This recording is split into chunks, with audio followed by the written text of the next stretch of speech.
मासी, साड़ी कैसी लगी आपको? साड़ी तो बहुत सुंदर है बिटिया। अब मासी जल्दी से इस साड़ी में अच्छी अच्छी फोटो खिंचवाइए और मुझे भेजिए। हाँ हाँ ठीक है बाबा, भेजती हूँ। Okay bye. Happy mother's day.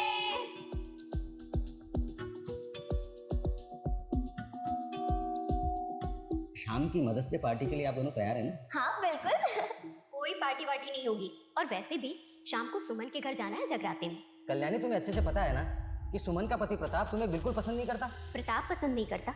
सुमन तो मुझे समझती है ना, इसलिए आप, मैं और शिप्रा जाएंगे जगराते में। तुम्हें जाना है जाओ, मैं कहीं नहीं जा रहा।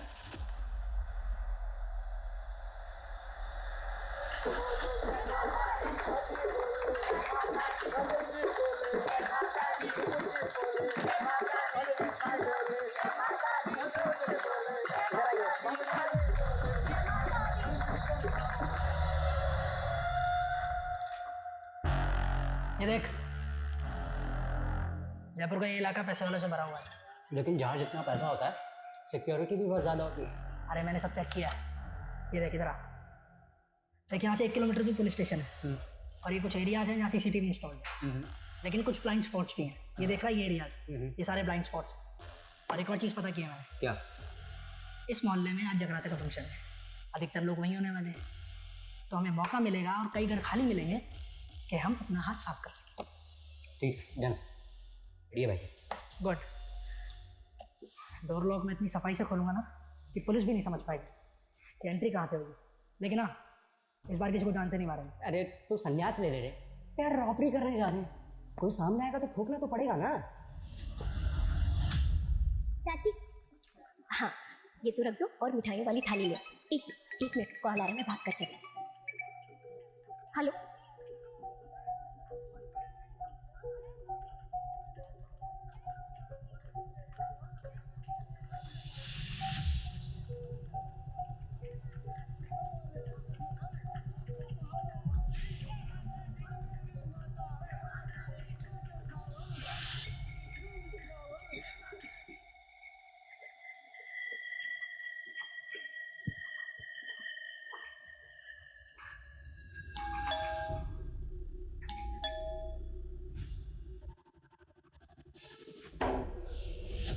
इतनी रात को दरवाजा खुला है।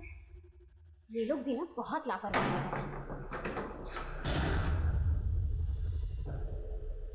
प्रांजलि, प्रांजलि बेटा,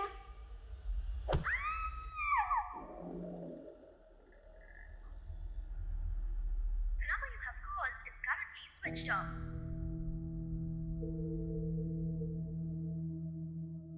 The number you have called is currently switched off.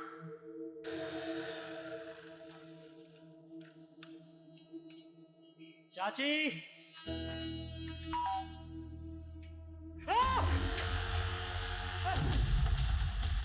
तो इसको देख कर लगता है इसके साथ रेप भी हुआ है।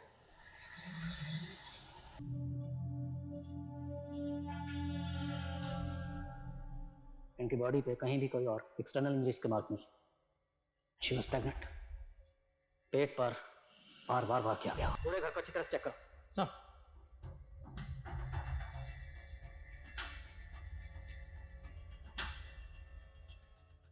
आप कौन हैं और ये लोग आपके क्या लगते हैं? सर मेरा नाम तेजस है सर, और ये मेरे फ्रेंड ऋषि की फैमिली है सर। सर वो मुंबई में अपनी पत्नी चंचल के साथ रहता है। उसकी छोटी बहन प्रांजलि की शादी होने वाली थी, तो बस वो भी आने वाला था सर। सर उसी ने मुझे फ़ोन किया। तेजस, अरे यार मेरे घर पे किसी का फ़ोन नहीं लग रहा है यार, ना मम्मी ना पापा ना किसी का भी। तो एक काम करना, तू घर पे होके आना।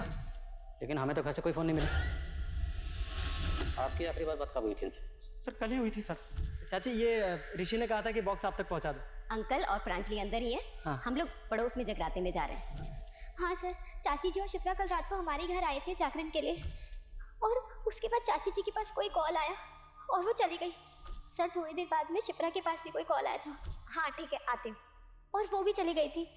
और सर शिप्रा ना थोड़ी सी अनकंफर्टेबल सी लग रही थी। तो कल्याणी और शिप्रा दोनों को किसी ने कॉल किया, उसके बाद दोनों घर वापस चली गई? जी सर। कॉल किसने किया था? सर शायद देवेंद्र चाचा या प्रांजलि में से किसी ने किया होगा, क्योंकि वो दोनों हमारे यहाँ जागरण में नहीं आए थे।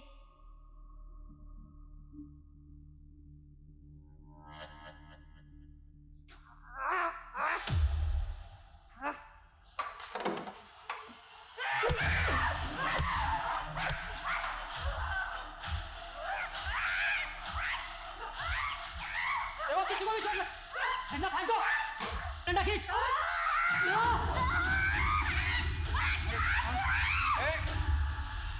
शांत हो जाओ। देखो, हम तुम्हें कोई नुकसान नहीं पहुंचाना चाहते, हम यहाँ मदद के लिए आए। ये सब कैसे हुआ? देखो, हम सब पुलिस वाले हैं। कौन हो आप? क्या नाम?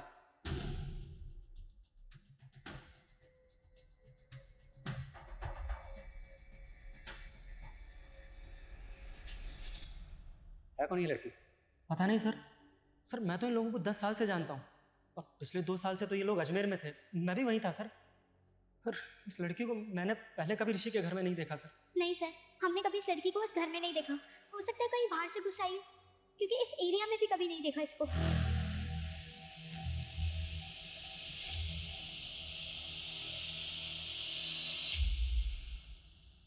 सर आखिर ये लड़की कौन हो सकती है? I think she is special child. काफ़ी डरी हुई लग रही है। डरी हुई लग रही है? सर मुझे तो ये डेंजरस लग रही है। देखा नहीं आपने कैसे इसने पूरी टीम पर अटैक कर दिया, और सर इसके कपड़ों पर खून भी है। सर मुझे तो लगता है इसने इन सबको मारा होगा। Pandey Pandey Pandey, do not jump on any conclusion so fast. इतनी जल्दबाजी ठीक नहीं है। हो सकता है इसने ये जुर्म किया, पर यह भी तो मुमकिन है कि इसने सारा जुर्म खुद अपनी आंखों से देखा, इसलिए डर के मारे हड़बड़ा के इस तरह बिहेव कर रही। इसका चेकअप करो, लेट्स सी कहीं चोट वोट तो नहीं लगी। हाँ पता लगा लड़की है कौन। सर बहुत बड़बड़ कर रही थी पुलिस के सामने तो, है? सब कुछ याद रहता मैडम को, लेकिन ये याद नहीं रहता कि पति ने सुबह से नाश्ता किया है कि नहीं। जा नाश्ता लेके आ। अरे मुंह क्या ताक रही है, नाश्ता लेकर आ। जागरण की रात कहाँ गए थे आप? कहना क्या चाहती है तू? हाँ? बहुत देर बाद आप जागरण में वापस आए थे। तुझे मालूम नहीं है तुझे तेरे पति से किस तरीके से बात करनी है? हाँ? आइंदा अगर ऐसे पूछताछ की ना मुझसे तो जान से मार दूंगा तुझे। सौरभ को तो छोड़ूंगा नहीं आज मैं। मेरा घर बर्बाद करना चाहिए। कल्याणी चाची, कल्याणी चाची, क्या बात है? क्यों चिल्ला रहे हो? क्या बदतमीजी है ये क्या पट्टी पढ़ा रही है आप मेरी बीवी को? और बदतमीजी मैं नहीं, बदतमीजी आपकी पत्नी कर रही है। अभी सुमन अपनी माँ को फोन करके बता रही थी कि कल्याणी चाची ने उसे बताया कि अपने पति से कैसे तलाक लेना है। तो क्या गलत काम है? आज फिर तुमने इसे थप्पड़ मारा। सुमन चलो अभी के अभी पुलिस के पास रिपोर्ट दर्ज करवा। चलो मेरे साथ। चाची, हमें पुलिस के चक्कर में नहीं पड़ना, और आप भी हमारी गृहस्थी से दूर रहिए। समझ में आ गया आपको, या और कुछ समझाना बाकी है? आगे से दूर रहिएगा इससे। जैसी रिपोर्ट आती है मुझे तुरंत इन्फॉर्म करो। ओके सर उस लड़की का मेडिकल टेस्ट करवाया। सर उसके शरीर पर कोई भी चोट का निशान नहीं है, और ना ही रिपोर्ट में रेप कंफर्म हुआ है। सर मुझे तो उस लड़की पे ही शक हो रहा है। हो सकता है कहीं से घर के अंदर घुस आई हो और उसने सबका खून किया हो। लेकिन लड़की है कौन, कुछ पता चला? सर कल्याणी के आस पड़ोस में हमने पता किया, उस लड़की के बारे में किसी को कुछ भी पता नहीं है, और ना ही उस लड़की को उस मोहल्ले में कभी किसी ने देखा। और सर ऋषि से भी फ़ोन पर हमारी बात नहीं हो पा रही है, उसका फ़ोन रीचेबल नहीं है। इतने मेंटल असाइलम में सब जगह पता कर, हो सकता है लड़की कहीं से भाग कर आई। फैमिली के बारे में कुछ और पता चला? सर ज़्यादा तो नहीं, लेकिन हाँ प्रांजलि की अरेंज मैरिज होने वाली थी। लड़का नोएडा का रहने वाला है और उसका नाम अनमोल है। मैंने उससे भी बात की, उसको भी इसके बारे में कुछ पता नहीं है। हो सकता है मामला लूटपाट और कत्ल का ही हो। घर में शादी होने वाली थी, जाहिर सी बात है घर में कैश और ज्वेलरी होगी, और घर से बाकी सामान क्या क्या चोरी हुआ ये ऋषि के आने के बाद पता चलेगा। घर के आसपास जितने भी सीसीटीवी हैं सबकी फुटेज निकालो, देखते हैं और क्या मिलता है। सर शिप्रा का पति सुदीप अजमेर का रहने वाला है, नार्कोटिक ऑफिसर है। मैंने उसे थाने बुलाया बातचीत करने के लिए। ठीक है। बोला था ना बड़ा हाथ मारूंगा। अब यहाँ से निकलने का टाइम आ गया है। चल सब ले, अब डाल ले। मैं सुदीप सिंह, नार्कोटिक्स डिपार्टमेंट अजमेर। आपके एरिया में इतना बड़ा कांड हो गया है, यही है आपके एरिया का लॉ एंड ऑर्डर? ऐसे ही काम करते हैं आप लोग? काम करते भी हैं, बस हाजिरी बजा के सैलरी उठाते हैं। देखिए आपका दुख मैं समझ सकता हूँ। हम अपनी तहकीकात कर रहे हैं, और तहकीकात का तरीका और प्रोसेस क्या होता है आप तो समझते हैं। आप खुद एक ऑफिसर हैं। क्या एक्सपेक्ट करते हैं आप मुझसे? और इन्वेस्टिगेशन क्या कर रहे हैं आप लोग? सीसीटीवी फुटेज चेक किया आपने? हमने चेक की, लेकिन अभी तक हमारे हाथ में ऐसी कोई सीसीटीवी फुटेज लगी नहीं, और हम कोशिश कर रहे हैं। इसमें कोशिश क्या करना है? इस एरिया में जितने भी क्रिमिनल थे उसे उठाकर तोड़िए, अपने खबरी को काम पर लगाइए, और अगर आप लोगों से नहीं हो सकता तो मुझे बताइए। क्या फैमिली में कोई प्रॉब्लम थी? मैं आपसे क्या कह रहा हूँ, आप मुझसे क्या पूछ रहे हैं? अब खामखा ये फैमिली और दुश्मनी में कहाँ घुसे जा रहे हैं? It's a clear case of robbery and murder. आपको समझ में नहीं आ रहा क्या? क्या फैमिली में कोई प्रॉब्लम थी? मुझे नहीं पता और मुझे लगता भी नहीं है। आपके और आपकी बीवी के बीच में रिश्ता कैसा था?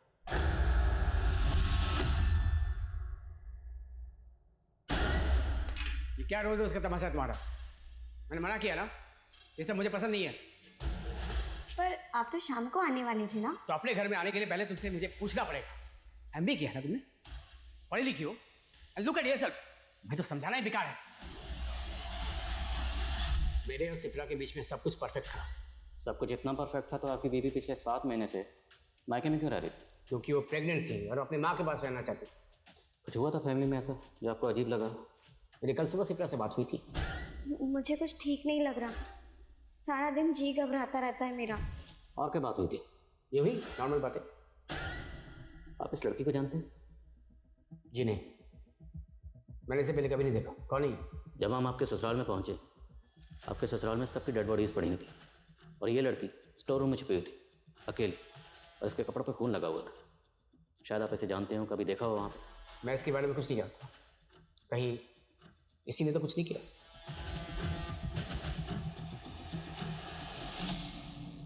बोलो, कौन हो आप? नाम क्या है? कुछ बोलती क्यों नहीं?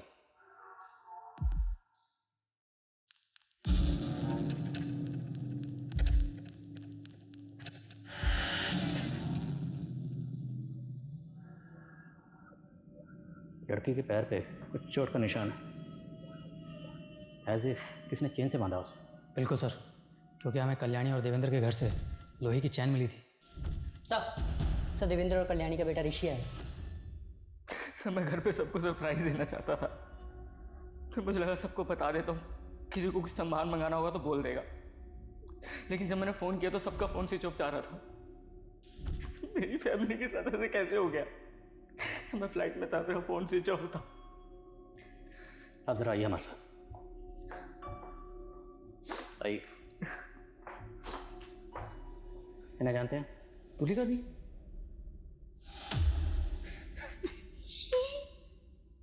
ये सब क्या हो गया? ये सब कैसे हो गया?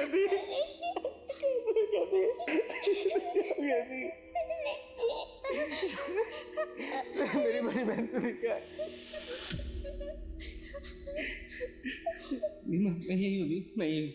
दुकान में मैं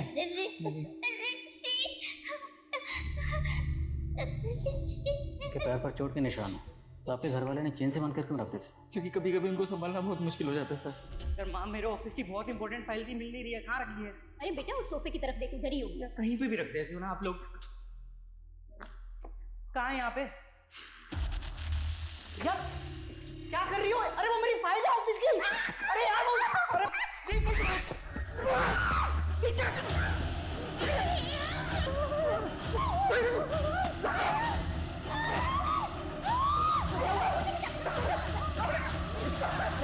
देखिए, जब हम आपके घर पहुंचे वहाँ आपके सब घर वालों की डेड बॉडीज थी, सिर्फ ये स्टोर रूम में थी और इनके कपड़ों पर खून लगा हुआ था। तो मैं आपसे एक बात पूछना चाहता हूँ, क्या ऐसा मुमकिन है कि सब घर वालों को इन्होंने मारा? नहीं सर, कैसी बात कर रहे हैं सर आप? चोरी हुई है ना। लेकिन इनकी हालत देख के आपको लगता है कि ये सब दी ने किया होगा? हर इंसान अपनी जिंदगी में बहुत से राज छुपाए होता है जिसके बारे में उसके अलावा किसी और को कुछ पता नहीं होता। कल्याणी जो खुले विचारों की एक आदर्शवादी महिला थी, भले उसने अपनी ही बेटी की जिंदगी को, लेकिन अभी तो उनके सामने और ऐसे राज आने बाकी थे जो पुलिस क्या किसी भी इंसान के होश उड़ा दे।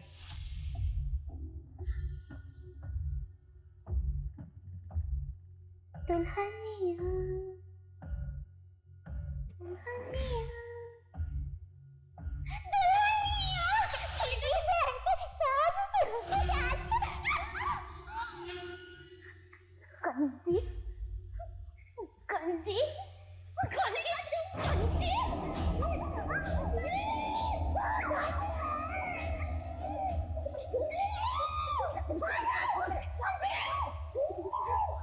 सुन लिया ना तो सारा दिन कवर हो जाएगा। बांध इसको।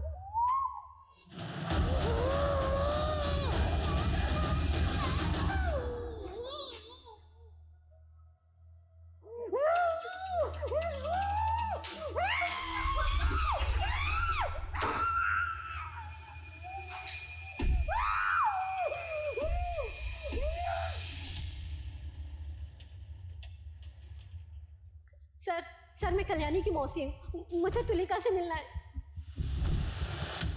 सर ये अमरनाथ जी हैं, कल्याणी के मोहल्ले में एनजीओ चलाते हैं। सर कल्याणी ने अपने बच्चों को बहुत अच्छे से पढ़ाया लिखाया था और वो नहीं चाहती थी कि तुलिका अनपढ़ रह जाए, इसलिए उसने मुझे तुलिका को पढ़ाने के लिए घर पे बुला लिया। वो मुझे और मेरे स्टाफ को अच्छे से जानती है। हम तो सिर्फ इतना चाहते हैं सर कि जब तक ये केस सॉल्व ना हो जाए तब तक तुलिका अपनी नानी के साथ हमारे एनजीओ में ही रहे। सर क्या हम तुलिका से मिल सकते हैं? जी। तुलिका, तुलिका। नानी, नानी, बस सर क्या हम तुलिका को अपने साथ ले जाएं? ठीक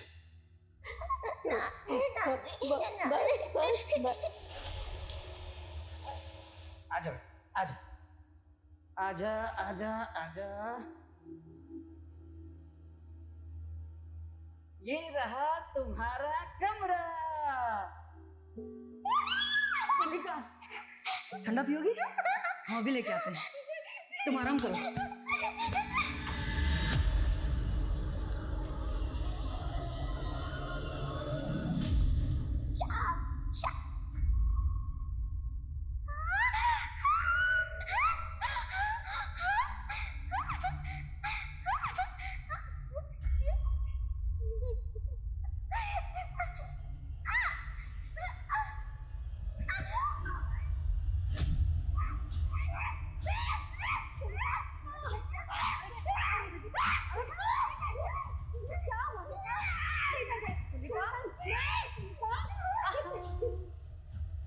ठंडा पियो।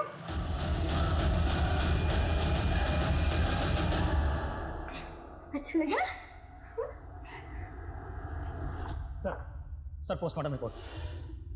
सर रिपोर्ट के मुताबिक सबसे पहले कल्याण, मतलब देवेंद्र को 3 घंटे तक जिंदा रखा गया, आखिर क्यों? एक बात और सर, देवेंद्र की बॉडी पे चोट के बहुत से निशान हैं, कुछ नए तो कुछ पुराने।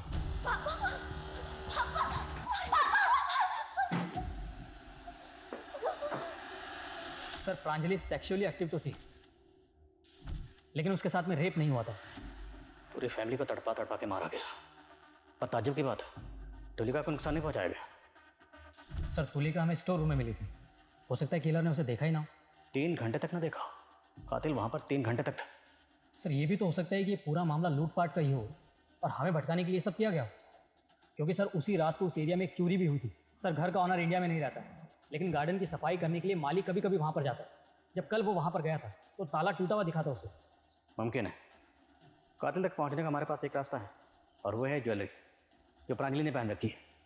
ये ज्वेलरी भी चोरी हुई है। अब जाहिर सी बात, जिसने चोरी की है वो इसे बेचने की कोशिश ज़रूर करेगा।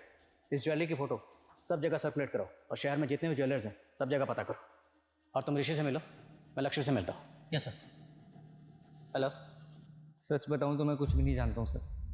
मैं अपनी पत्नी के साथ मुंबई में रहता हूँ, लेकिन मुझे नहीं लगता कि मेरे परिवार वालों की किसी के साथ दुश्मनी हो सकती है।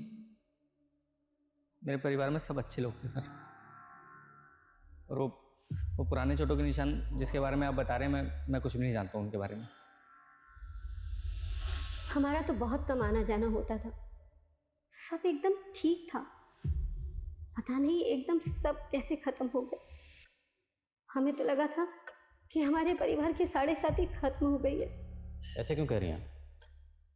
शिप्रा के 2 बार पैर भारी हुए थे, उसे 2 बच्चों का सुख भी मिला, लेकिन मुन्ने की मम्मा, मुन्ना, मुन्ना, मुन्ना, हटो, हटो।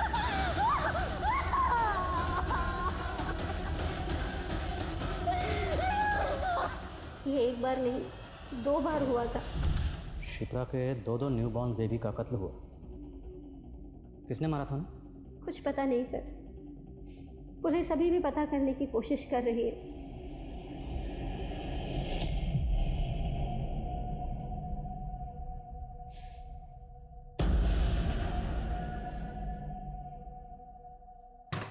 खोल, खोल।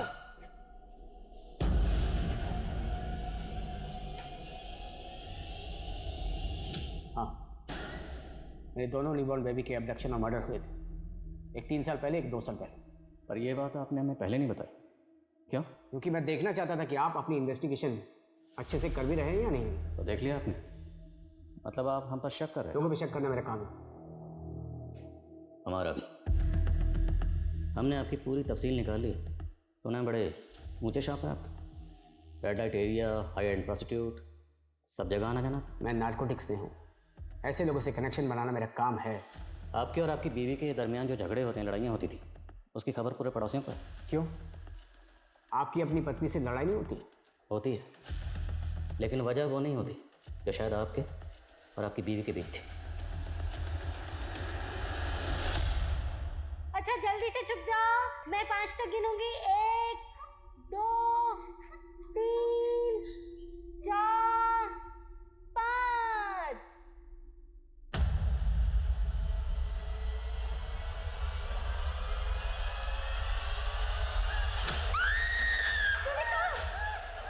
तुलिका तुलिका तुलिका तुलिका तुलिका, कोई नहीं है बेटा। किसने क्या हुआ देखो।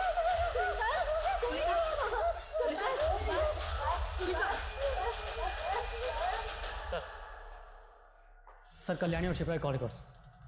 सर दोनों को आखिरी बार कॉल प्रांजलि का ही आया था। तो इन दोनों को फ़ोन करके जगराते से वापस प्रांजलि नहीं बुलाया था? प्रांजलि, बोलो बोलो बेटा, क्या हुआ? हाँ ठीक है, आते हो। सर प्रांजलि की शादी अनमोल के साथ में होने वाली थी, लेकिन उसके कॉल रिकॉर्ड्स में अनमोल से ज़्यादा तेजस के कॉल्स हैं। सर दोनों के बीच में लंबी लंबी और लेट नाइट तक बातें होती थी। इट सीम्स कि दोनों का अफेयर चल रहा था।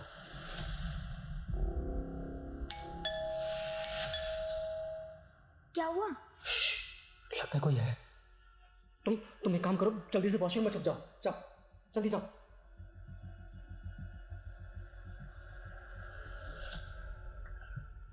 मेरे और अनमोल की शादी में भांड बनकर नाचने की तैयारी हो गई। अरे क्या बोल रही हो प्रांजलि, मुझे कुछ समझ नहीं आ रहा है। मैं क्या बोल रही हूँ? प्यार करती हूँ मैं तुमसे, और तुम हो कि अभी तक मेरी मम्मी पापा से मेरा हाथ मांगने की हिम्मत तक नहीं जुटा पाए। तुम्हें पता है, मम्मी मुझे तुम्हारी छोटी बहन समझती है। 15 दिन बाद प्रांजलि की शादी है, बड़े भाई जैसे हो तुम, सारा काम तुम्हें ही संभालना है। हाँ हाँ चाची, क्यों नहीं। अरे अरे घिन आती है मुझे खुद पे। अरे बाबा, तुम पे इतना गुस्सा सूट नहीं करता है। देखो, अगर मेरी शादी तुमसे नहीं हुई तो मैं अपनी जान दे दूंगी, समझे तुम? आज मैं प्रांजलि से बात करता था तो क्या हुआ सर, ऋषि बाहर रहता था तो दोस्त होने के नाते मेरे कुछ तो फर्ज बनते थे उसकी फैमिली के लिए। प्रांजलि मेरी बहन जैसी थी सर। ये अपनी बहन को होटल के रूम में बुलाता है। जिस होटल में तुमने फ़ोन करके रूम बुक किया था ना, सबकी डिटेल है हमारे पास। बिठा के पूछ रहा हूँ, सच बोल दे। सर मैं सब सच सच बोलता हूँ सर। सर मेरा और प्रांजलि का अफेयर चल रहा था, लेकिन 1 साल पहले ही सर हमारा ब्रेकअप भी हो गया था। पर बातचीत का सिलसिला बंद नहीं हुआ था, मिलना जुलना भी बराबर चल रहा था। हाँ सर, मिल रहे थे हम सर, लेकिन मैं सिर्फ उसे टाइम दे रहा था ताकि वो मूव ऑन कर सके। जैसे तुम मूव ऑन कर गए किसी और के साथ। सर मेरा यकीन कीजिए सर, मेरा किसी भी चीज़ से कोई लेना देना नहीं है, प्लीज़ सर। ठीक, जाओ नजर रखो इस पे। इस केस में कौन सा गोल है कौन झूठ बोल है, किसी के भरोसा करना बिल्कुल मुश्किल। सर खबरी ने बताया कल्याणी का पति देवेंद्र हिस्ट्री शीटर्स के टच में था। अभी कुछ दिनों पहले जब देवेंद्र अपनी पत्नी के साथ मार्केट से आ रहा था तो रोड पे कुछ तमाशा भी हुआ था।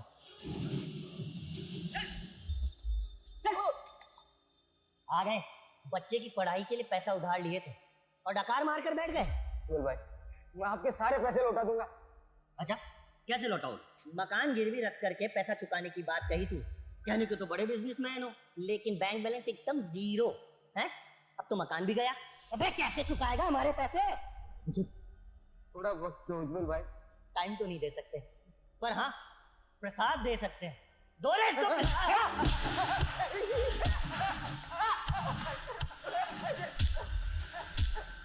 रुको रे। 1 हफ्ते का टाइम है तेरे पास, उसके ऊपर 1 दिन भी नहीं। सर सर उज्जवल के बारे में कई जगह पता किया, लेकिन ये उज्जवल अंडरग्राउंड है। तो ग्राउंड खोदो और जहाँ कहीं भी छुपा हुआ है उसे बाहर निकालो। सर सब सर शिप्रा और सुदीप के बच्चों के मर्डर की केस फाइल चेक की मैंने। सर उस दौरान वहाँ पे एक अनजान आदमी को देखा गया था। एक पड़ोसी ने बताया कि उसी आदमी ने बच्चों को चुराया। सर उसने उसका एक स्केच भी बनवाया। तो हो सकता है जिसने शिप्रा के बच्चों का कत्ल किया ये बाकी के कत्ल भी इसी ने किया। इस स्केच को सब जगह सर्कुलेट करो। सर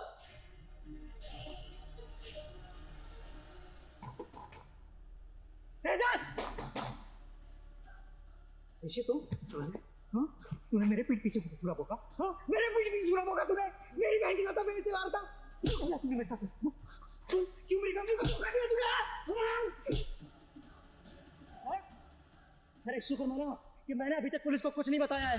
अगर बता दिया होता ना और जो तूने ये कांड किए हैं तो अब तक तू जेल में सड़ रहा होता। अरे प्रांजलि ने मुझे सब कुछ बता दिया था। चल निकल निकल यहाँ से। देख लूंगा तू, चल। अभी ये 2 आम हैं। अगर इन दोनों में से एक आम मैं ले लूं तो अब कितने बचेंगे? तो मेरा आम क्यों हो गया? अरे बाबा गणित है, मान लो कोई ले ले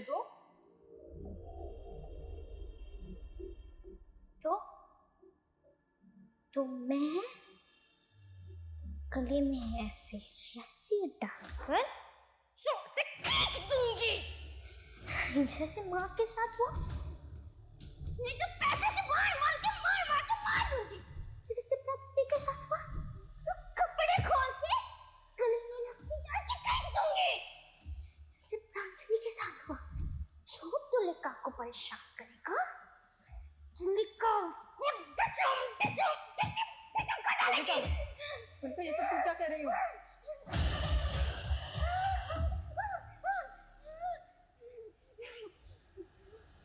सर ये लड़की तुलिका, मुझे तो ऐसा लगता है कि सारी मिस्ट्री इसी में छुपी है। सर हो सकता है घर के सभी लोग उसके साथ गलत व्यवहार करते हों और उसने ही सबको मारा हो। लेकिन फिर चोरी किसने की? अगर कत्ल तुलिका ने किया है तो चोरी किसने की? वर्मा, हम ऐसे किसी कंक्लूजन पे जंप नहीं कर सकते। खबरें से कुछ पता चला? हाँ सर, एक खबरी ने कल्याणी के पति देवेंद्र के बारे में बताया। सर उसका एक कोर्ट केस चल रहा है। किसके खिलाफ? उसके ही बेटे ऋषि के खिलाफ। लेकिन एक बाप अपने ही बेटे के खिलाफ कोर्ट केस क्यों करेगा? और सर प्रांजलि ने तस्वीर में जो गहने पहने थे उन गहनों को किसी ने बेचने की कोशिश की है।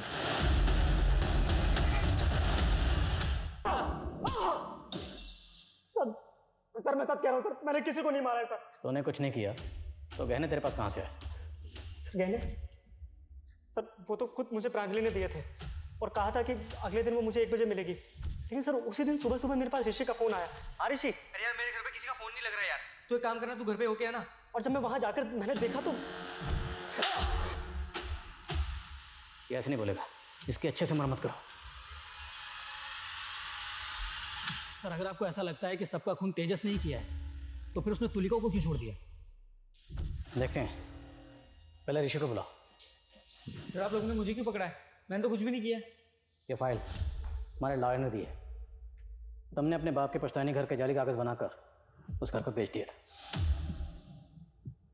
सर मेरी वाइफ चंचल बहुत अमीर घर की बेटी है। मैं उसके आगे फ्लॉन्ट करता था कि मेरे पापा के पास बहुत पैसा है। लेकिन सर जब मेरी शादी तय हुई तो मैंने चंचल को सब कुछ सच सच बता दिया और उसको कोई प्रॉब्लम नहीं थी क्योंकि मेरी जॉब अच्छी चल रही थी। लेकिन हाँ उसकी शर्त थी कि हम डेस्टिनेशन वेडिंग करेंगे और इसलिए 2 साल पहले मैंने अजमेर का घर बेच दिया सर। और 2 साल से मेरे पापा से बात नहीं हुई। और 2 महीने पहले उन्होंने कोर्ट में तुम्हारे खिलाफ फ्रॉड का केस भी किया था। किया था सर, लेकिन माँ बार बार ये कहती थी कि पापा से माफ़ी मांग ले और मैं तैयार था। सर उज्जवल के ठिकाने के बारे में पता चल गया है। और जहाँ कहीं भी है उठा कर ला, बच के नहीं निकलना चाहिए। मैंने कुछ नहीं किया सर।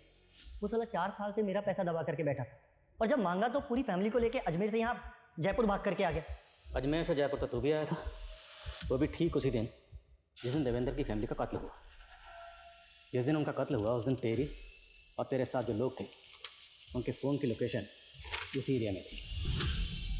हाँ सर, मैंने उसे उठाया था और अपने अड्डे पे ले जाके उसे अच्छे से तोड़ा। लेकिन सर उसे 3 घंटे के बाद मैं उसे वहीं उसके घर के बाहर छोड़ दिया था सर। ना तो तूने उसे उठाया, ना कहीं लेकर गया, ना कहीं छोड़ा। तू 3 घंटे उसके घर पर ही था। कल्याणी और शिप्रा घर पर नहीं थी, इसलिए तूने प्रांजलि के फ़ोन से फ़ोन करके उन्हें घर पर बुलाया। उनके लौटने के बाद इस सर पर वार किया कि ये लगे कि उसके साथ रेप हुआ है। और ये सारा ड्रामा तुमने किया देवेंद्र की आंखों के सामने पूरे 3 घंटे।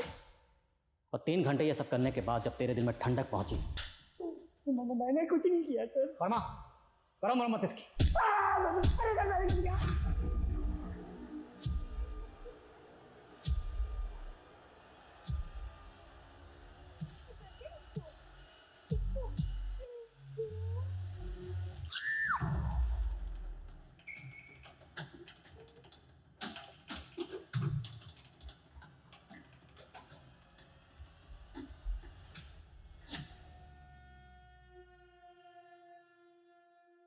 भगवान का शुक्र है सर, मामूली सी चोट है, कुछ ही दिनों में ठीक हो जाएगी, हल्का सा कट है।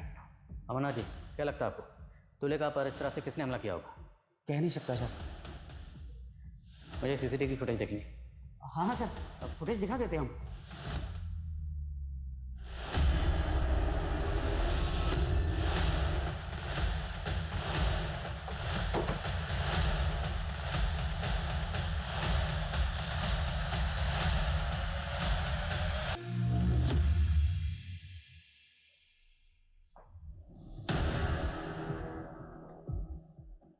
मेरी मौत का जिम्मेदार कोई नहीं। वर्मा, आसपास चेक करो, कोई सीसीटीवी है? पढ़, पूरे घर की तलाशी। सर।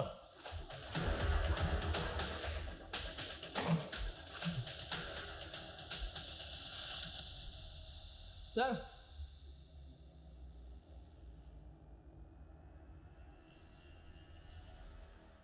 पता करो क्या यहाँ कोई इलेक्ट्रिशियन आया था, या क्या सुदीप ने किसी इलेक्ट्रिशियन को कॉल किया था? लेकिन सर मुझे एक बात समझ में नहीं आ रही है, सुदीप ने तुलिका पर अटैक क्यों किया? शायद तुलिका इसका जवाब दे पाए। तुलिका, सुदीप, तुम्हारे जीजू, बोलो क्या किया था इन्होंने तुम्हारे साथ? बोलो क्या किया था, बोलो।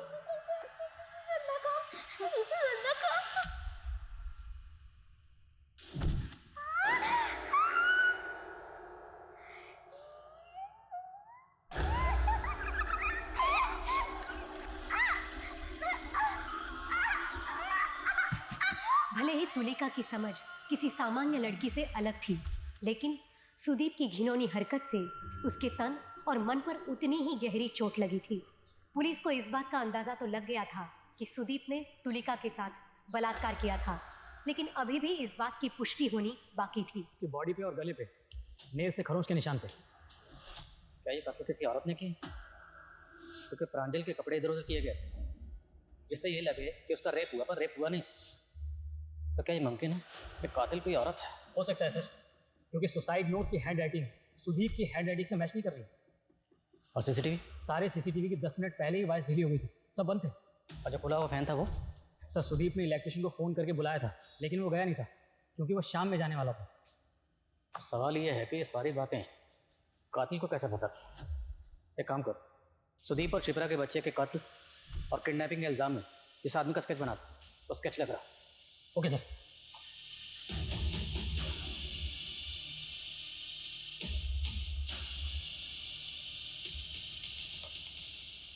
ये अब जरा इस फोटो की फेस मैपिंग करो स्केच के साथ।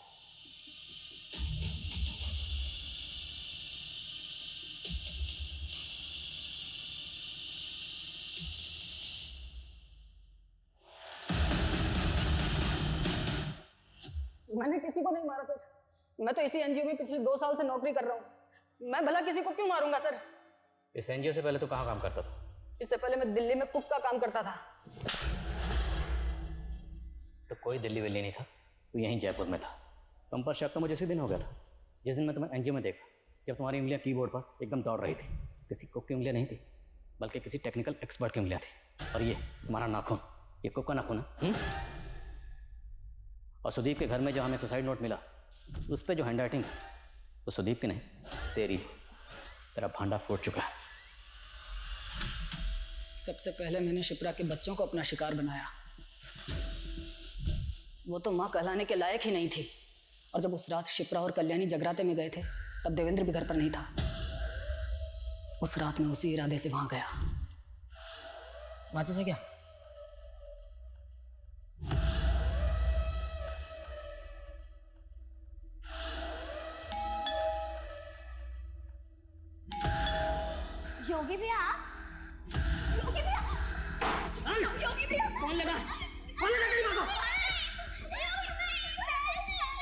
मेरी बात सुन, तेरे को ये लोग बहुत परेशान करते हैं ना, और देख मैं इनको सबक सिखाता हूँ। हाँ चुप रह, चुप रह। चल लगा, तू क्या देख रही है? फोन लगा।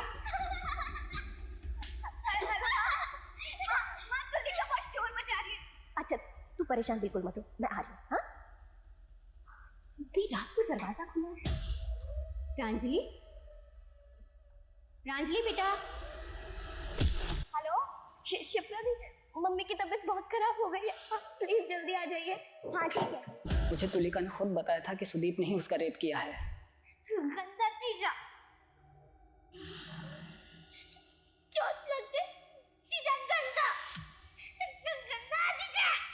मैंने सुदीप का फोन हैक किया था, उससे पता चला कि उसने इलेक्ट्रिशियन बुलाया है, और मैं इलेक्ट्रिशियन बन के उसके घर पर चला गया। अब ये बता, तूने उन सबको क्यों मारा? बोलेगा या पहले मार खाएगा? जिसे किस्मत ने इतना मारा हो उसे आप क्या मारेंगे सर? हमारी तो पैदाइश ही गाली थी, तभी तो पैदा करते ही छोड़ दिया कल्याणी और देवेंद्र ने मरने के लिए। मतलब ये कि कल्याणी और देवेंद्र ही हमारे माता पिता थे। सर, कल्याणी और देवेंद्र एक दूसरे को कॉलेज के दिनों से प्यार करते थे, लेकिन जीजाजी को ये रिश्ता बिल्कुल पसंद नहीं था। तभी कल्याणी को पता लगा कि वो माँ बनने वाली है। जीजाजी ने बच्चे को गिराने की बहुत कोशिश की, लेकिन कल्याणी की जान को खतरा था, इसीलिए उन्होंने बच्चा होने का इंतज़ार किया। और बच्चा होने के बाद कल्याणी से झूठ बोला कि मरा हुआ बच्चा पैदा हुआ है। उसके 1 साल बाद जीजाजी की दिल का दौरा पड़ने से मौत हो गई, और फिर दोनों की शादी हो गई। लेकिन हमें नहीं पता था कि कल्याणी का बड़ा बेटा जिंदा है। मेरे नाना जी ने मुझे अनाथ आश्रम में छोड़ दिया था। बहुत मुश्किल से माँ बाप का पता मिला था। मैं तो शुरू से ही उनसे नफरत करता था सर, बचपन से। लेकिन उन्हें जब पहली बार देखा तो मेरा मन पिघल गया, सोचा छोड़ देते हैं। अरे आइए आइए योगी जी, आइए बैठिए। वो तुलिका अभी नाश्ता कर रही है, अभी बुलवाता हूँ। ये भी ना बहुत चिल्लाने लगी है, आपको चाहिए? एक मिनट बैठी, मैं देखता हूँ।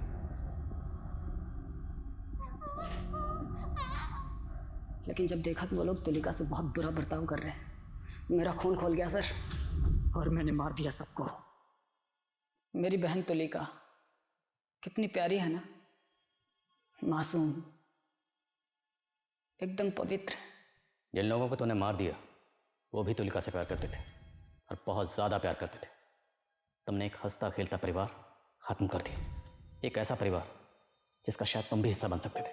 अगर तुमने अपनी सच्चाई देवेंद्र और कल्याणी को बताई होती तो आई एम श्योर वो तुम्हें अपना लेते, क्योंकि उन्हें तो पता ही नहीं था कि उनका पहला बेटा जिंदा है। तूने उन सबको मारकर ना सिर्फ उनकी ज़िंदगियाँ ख़त्म की, बल्कि खुद की ज़िंदगी भी बर्बाद कर ली। कहते हैं अंधेरा कितना भी गहरा क्यों ना हो, कभी ना कभी जिंदगी में उजाले की किरण जरूर आती है। लेकिन कुछ लोग चाहकर भी अपने अतीत के अंधेरे से नहीं निकल पाते। भले ही हालात ने योगी को एक कठिन जीवन जीने के लिए मजबूर किया था, लेकिन अगर योगी कोशिश करता तो अपने जीवन को संवार सकता था। लेकिन अतीत के चक्रव्यूह में उसका वर्तमान ऐसे उलझा कि वो एक खूंखार अपराधी बन गया। वही कल्याणी, उसे तो ये पता भी नहीं था कि उसका और देवेंद्र का शादी के पहले का बच्चा जिंदा है। हम में से हर इंसान अपनी अपनी जिंदगी में कोई ना कोई लड़ाई लड़ रहा है। जिंदगी मुश्किल है, किसी के लिए कम, किसी के लिए ज्यादा, लेकिन इसका मतलब ये नहीं कि हम अपराध का सहारा लेकर अपने दुख और परेशानी से निकलने की कोशिश करें। और सबसे जरूरी बात यह है कि बदले से किसी का भला नहीं होता। तो गुजरे हुए कल और आने वाले कल में जीना छोड़कर आज को मुस्कुराकर गले लगाइए। इसी के साथ मैं सोनाली कुलकर्णी आपसे विदा लेती हूँ। फिर होगी आपसे मुलाकात क्राइम पेट्रोल सतर्क जस्टिस रीलोडेड में एक नए केस के साथ। तब तक अपना और अपने परिवार का ख्याल रखिए। आप जानते हैं हम सब एक मुश्किल दौर से गुजर रहे हैं। कृपया मास्क और सैनिटाइजर इस्तेमाल करना ना भूलें, साथ ही सोशल डिस्टेंसिंग बनाए रखें। देखते रहिए क्राइम पेट्रोल सतर्क। जय हिंद।